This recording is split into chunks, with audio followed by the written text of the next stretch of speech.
Iran যে ৩ কারণে পারমাণবিক অস্ত্র বানাবে না। বিশ্ব রাজনীতিতে ইরানের পরমাণু কর্মসূচি একটি বহুল আলোচিত ও বিতর্কিত ইস্যু।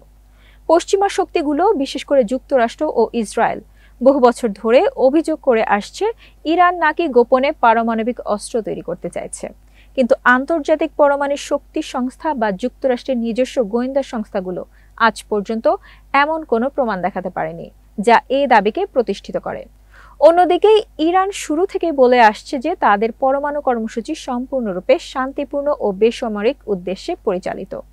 প্রশ্ন হলো, ইরান যদি সত্যিই পারমাণবিক অস্ত্র বানাতে চাইতো, তাহলে গত 2 দশকে তা তৈরি করেনি কেন? আর তা যদি নাই চায়, তাহলে উচ্চমাত্রায় ইউরেনিয়াম সমৃদ্ধকরণ চালিয়ে যাচ্ছে কেন?